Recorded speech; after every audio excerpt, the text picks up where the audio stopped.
Bem, olá, meu nome é Laís Costa e Castro. Eu irei apresentar o artigo, realizado como trabalho de conclusão de curso em Engenharia Civil pela Cruzeiro do Sul Virtual. O título do trabalho é Revisão bibliográfica do uso de placas monolíticas GPS como alternativa à alvenaria convencional em obras de construção civil.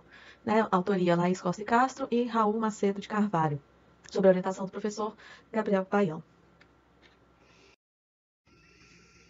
Então, nessa apresentação, eu vou trazer a introdução do tema, com a justificativa, o objetivo do trabalho, alcances e limitações da metodologia de estudo realizada, a revisão da literatura com a fundamentação teórica, onde apresentaremos o sistema construtivo, placas monolíticas GPS e os trabalhos relevantes na área, sendo que os resultados obtidos e os principais estudos pesquisados, também, por último, a conclusão e as propostas de trabalho futuro.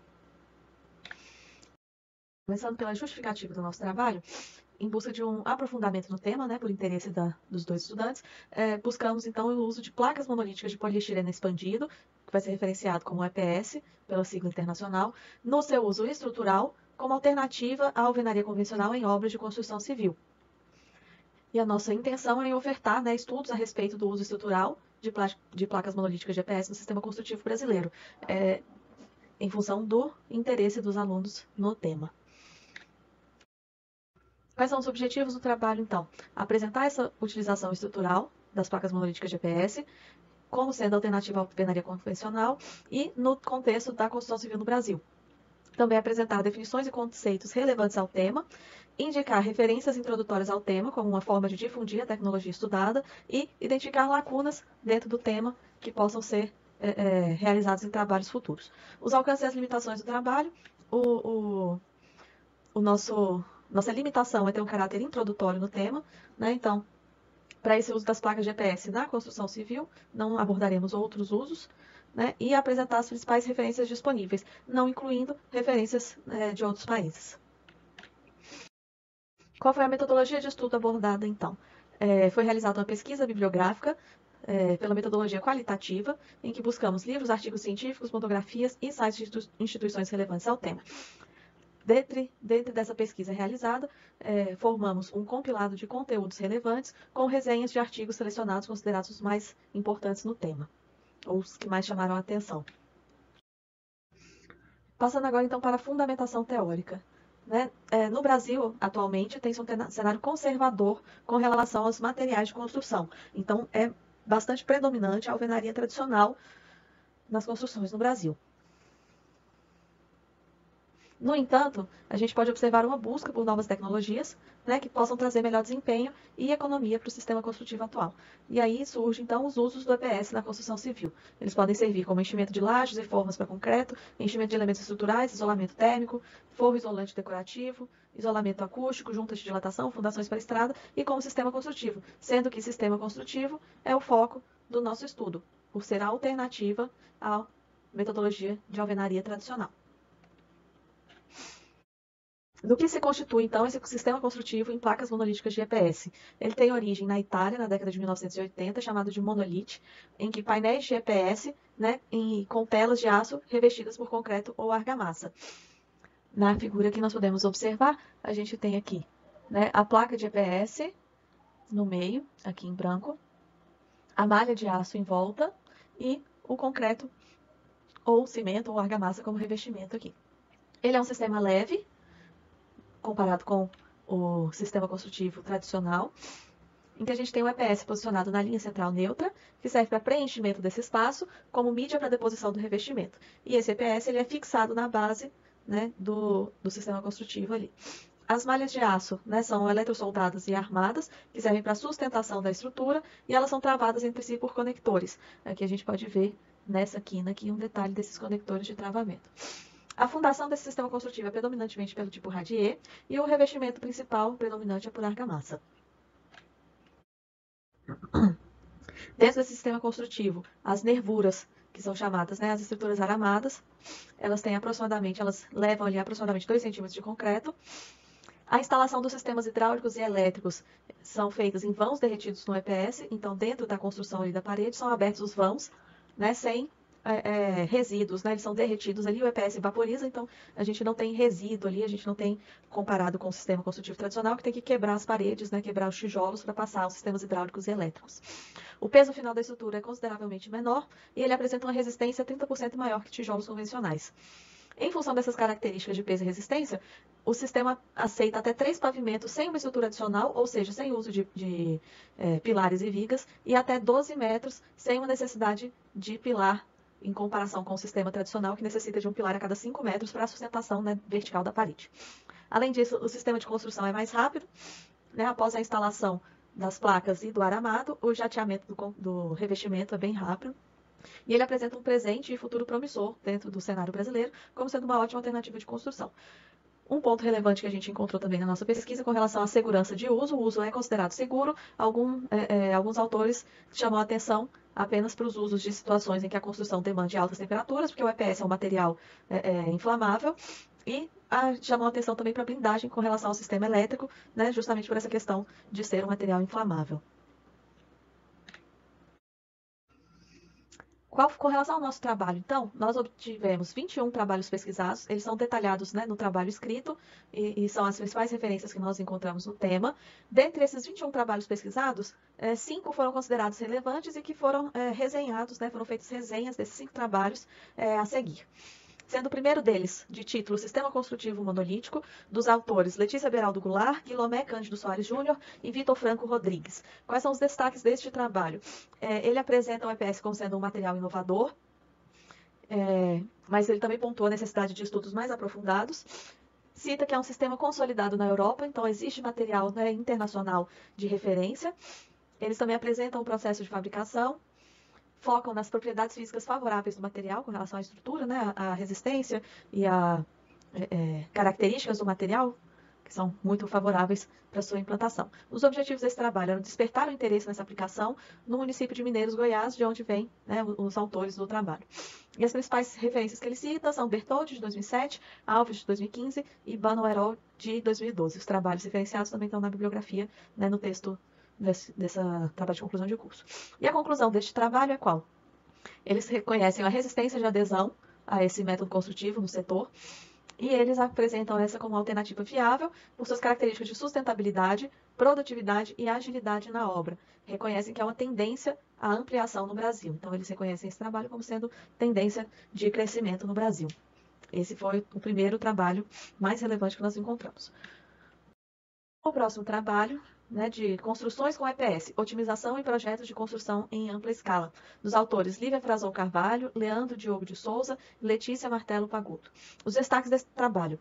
Eles fazem uma comparação entre a alvenaria convencional e o EPS, levando em consideração o tempo, quantidade de materiais e o custo final da obra. Então, eles têm uma comparação aqui quantitativa. Considera a viabilidade em grande escala, como em processos como Minha Casa Minha Vida. Né? Eles também destacam que há um atraso relativo dessa metodologia de construção no Brasil em comparação com, né, outros países como a Europa ou como os Estados Unidos, em que esse método construtivo é bastante utilizado. E eles também destacam a grande produtividade e o desempenho de execução desse sistema. O objetivo deles, então, era o quê? Analisar o uso do EPS para construção em massa, comparando com a alvenaria convencional. Ele tem algumas referências também, né, que se repetem do artigo anterior. E como conclusão, eles destacam baixa condutividade térmica, né, baixo peso, resistência a intempéries do material, resistência mecânica e a baixa absorção de água, facilidade de manuseio e versatilidade do material como sendo as principais vantagens do método construtivo. Eles destacam também que é adequado à construção em grande escala, o que facilitaria o sistema, tendo um baixo desperdício, leveza, alta resistência, ausência de equipamentos pesados, né, na instalação de construção e material considerado reciclável, o que é uma grande vantagem para esse sistema. E o EPS se mostrou, então, eficaz em construções de grande porte ou em larga escala, que se reproduz, né, que tem uma necessidade de agilidade na construção. O próximo trabalho é de título Sistema Construtivo em Painel Monolítico de EPS, Estudo do Processo Executivo. Os autores são João Batista Maia Gomes, Luiz Guilherme de Paula Oliveira e Johanna Dara Barbosa Gomes. Os destaques desse trabalho são para as vantagens e desvantagens do método construtivo, é feita uma estimativa de conhecimento e aceitação do processo construtivo, além da necessidade de capacitação profissional e a normatização do método. A necessidade, então, de ter normas nacionais que possam ser aplicadas a esse sistema. Eles também destacam que a disposição de insumos, normas, conceitos e processos construtivos são feitos de forma bem detalhada dentro desse trabalho. O objetivo é identificar o conhecimento público sobre o tema, né, e acompanhar o estudo de 2 casos de construções em EPS. As principais referências aqui também algumas se repetem, e as conclusões são baixo ou nenhum desperdício, leveza, alta resistência, ausência de equipamentos pesados no espaço de construção e o material considerado sustentável. Isso ele conclui ao fazer o acompanhamento desses dois casos, né, que são comparados ali na construção em EPS. Os próximos trabalhos. Então, é feita a utilização de poliestireno expandido e potencial de aproveitamento de seus resíduos na construção civil, de autoria da Janaína Tessari, onde podemos destacar pontos convergentes e divergentes dos autores com relação a esse método construtivo. Ela tem uma abordagem comparativa do tempo de execução, consumo de materiais e custo final. É feita análise de viabilidade em obras de grande escala, como Minha Casa Minha Vida. Repara que essa Janaína Tessari e um grupo de estudantes anteriores fizeram essa análise, né? Então, e ela aborda também a problemática dos resíduos do EPS, né? Então, ela observa o potencial de aproveitamento desses resíduos na construção civil. O objetivo era mostrar as várias aplicações na construção civil e avaliar vantagens e desvantagens desse método construtivo. Também registrar o desenvolvimento de patentes sobre o tema dentro do Brasil. Ela tem aqui já algumas referências principais diferentes dos autores anteriores, e as conclusões que ela traz são a possibilidade do uso desses resíduos de EPS, ela traz alternativas para esse uso, também conclui que existem aspectos vantajosos nesse sistema construtivo e que é uma construção relevante, né, como forma de absorção e destinação de resíduos de EPS, visto que a gente tem o uso do EPS em outras áreas que não na construção civil. Então, poderia ser possível redirecionar, né, esses materiais que seriam considerados como lixo comum, como descarte, para o seu aproveitamento dentro da construção civil. O próximo trabalho, e o último trabalho que foi destacado dentre os 21 trabalhos encontrados, é o de caracterização de sistemas construtivos com vedações constituídas por argamassa projetada, revestindo o núcleo composto de polietileno expandido e telas de aço. 2 estudos de caso em Florianópolis. De autoria do Renato Ercílio Bertoldi, Bertoldi que é citado como referência em outros trabalhos, né? Tem destaque aqui, então, apresentar vantagens do EPS pré-fabricado, né? Ele levanta dados nacionais e internacionais com relação à construção em EPS, também analisa diversos aspectos do sistema construtivo, ele observa a redução da mão de obra e a minimização do desperdício na construção, ele aplica também um controle de qualidade e produtividade, e descreve esse sistema construtivo pré-fabricado. No sistema pré-fabricado, ele destaca, então, que ao invés de termos a instalação, né, do EPS, do aramado, in loco, né, no local de construção, esse aramado e esse EPS é pré-fabricado, ele chega no local apenas para ser fixado e receber o revestimento. Como os objetivos aqui, então, ele caracteriza o processo construtivo em EPS pré-fabricado, faz um estudo de 2 casos de construção em EPS, sendo um estrutural e o outro de vedação. As principais referências que ele apresenta também são distintas dos anteriores, então isso é muito relevante para que a gente tenha mais informações, com foco aqui em algumas referências internacionais, e como conclusão, ele traz que a produtividade, a redução do desperdício e velocidade na utilização do sistema construtivo são as principais vantagens dele, né? São as conclusões principais deste processo. Com isso, é possível, então, fazer a conclusão deste trabalho, sendo que,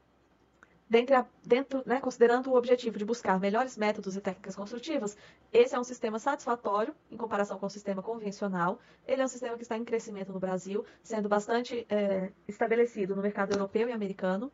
Pode ser considerado também um sistema inovador, como forma de substituir o sistema convencional. Ele apresenta vantagens claras, né, como sendo um sistema modular leve, que não precisa do auxílio de vigas e colunas, na maioria dos casos. Ele tem uma função estrutural para edificações de até 2 ou 3 pavimentos, dependendo da referência em que se lê. E ele tem uma função de alvenaria de fechamento, né, sem limite de pavimentação. Foram encontrados artigos científicos introdutórios para o tema, e foi possível difundir também a tecnologia estudada como sendo uma base de estudo. Dessa forma, então, os objetivos do trabalho foram alcançados. Por fim, né, a proposta de trabalhos futuros que podem ser apresentadas aqui, né, nós identificamos possíveis omissões e lacunas, como sendo a capacitação da mão de obra para execução. Dentre os trabalhos, né, estudados, pouco se falou sobre como seria feita essa capacitação da mão de obra. Também notamos uma omissão, né, lacunas com relação à logística e fornecedores de materiais. Qual seria a logística para esse sistema construtivo?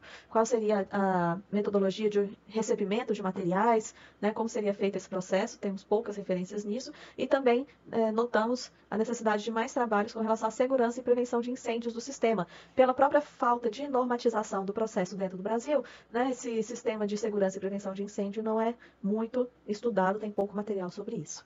Então, essa é a conclusão deste trabalho. Eu agradeço a atenção e o tempo. Muito obrigada e até mais.